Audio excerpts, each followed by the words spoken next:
Graça e paz, meu irmão, gratidão damos a Deus pela oportunidade de um novo dia poder parar e meditar na palavra do Senhor.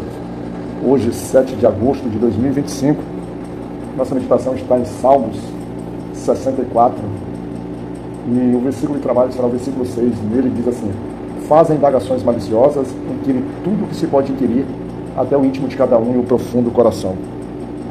Eu fico pensando o seguinte aqui nesse momento: quantas vezes já falaram mal de você?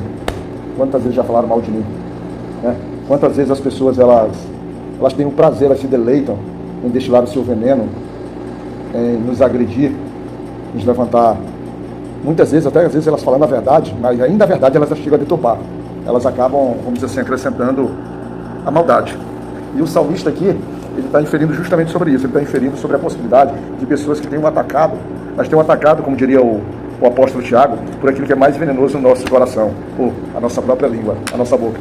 Aquele que a palavra do Senhor diz que é um instrumento extremamente perigoso e nocivo para o homem. É claro que a língua ela também tem o poder de abençoar, mas o que a gente vê aqui, que claramente o salmista, ele está trazendo que pessoas, que ele está tratando aqui essas pessoas como inimigos, eles tentam derrubá-lo, eles tentam atacá-lo de todas as formas, mas eles atacam de todos os jeitos. Eles atacam tanto a sua pessoa para poder tirar a sua vida, quanto para tirar ele da posição que ele está. Ou seja, o inimigo aqui, o seu algoz, tem o prazer de derrubá-lo. E logo no versículo 1 desses salmos, ele diz assim: ouve, ó Deus, a minha voz, na minha oração, livra a minha vida do horror do inimigo.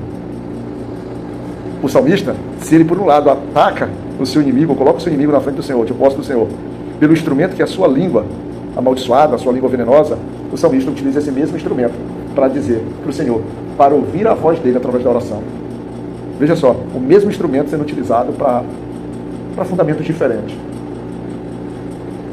O salmista diz que esses homens perversos, esses homens maus, eles nas suas multidões, eles estão sempre se juntando para tramar a iniquidade, tramar o que é perverso. O salmista, ele muito claramente no versículo 3, ele diz assim: os quais afiaram a sua língua como espada e armaram com suas flechas palavras amargas. Meu irmão, quanto veneno!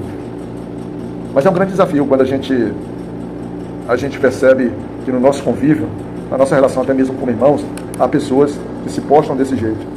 Há pessoas que efetivamente elas atacam a nossa santidade, atacam a nossa forma de querer ser um ser humano comum, de ter devoção, até mesmo a nossa fé, eles atacam.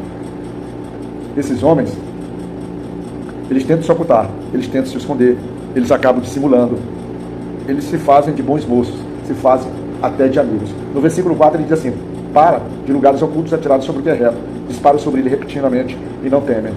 No nosso próprio relacionamento, às vezes no nosso convívio, a gente tem pessoas que aparentam ser nossos amigos, mas não são. Mas às vezes é muito difícil a gente capturar isso.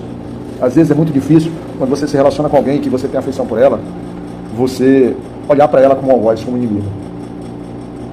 E aí o salmista, ele pede então para o Senhor abrir a sua visão, para que o Senhor possa protegê-lo, para que o Senhor possa guardá-lo, já que ele próprio não pode se guardar dessas pessoas, porque ele sequer consegue identificá-los. Mas o salmista também ele traz uma coisa interessante. No versículo 7, ele diz: mas Deus disparará sobre eles uma seta, e de repente ficarão feridos. Esses homens perversos, esses homens que utilizam a sua boca, não para abençoar, mas para amaldiçoar, eles entram numa rota de colisão com o Senhor, com a justiça e com a ira de Deus. E aí, esse Deus fará com que eles, através da sua própria língua, eles se levantem contra si só. A própria língua deles será um objeto de maldição, mas não contra aqueles que estão atacando, que o salmista aqui chama de homem reto. Mas a própria língua deles será pedra de tropeço para eles próprios. E aqueles que vão enxergar a queda desses ímpios, desses homens maldosos, eles temerão a Deus. E esse temor fará com que eles anunciarão a obra de Deus.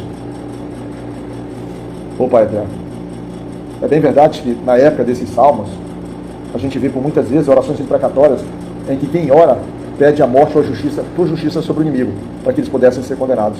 Hoje oramos para que essa pessoa tenha um encontro verdadeiro contigo, que ela possa ser resgatada das trevas, assim como nós também fomos resgatados, Pai. Nós não somos melhores do que eles. Nós estamos melhores do que eles, porque hoje entendemos, hoje procuramos viver a tua bondade e generosidade.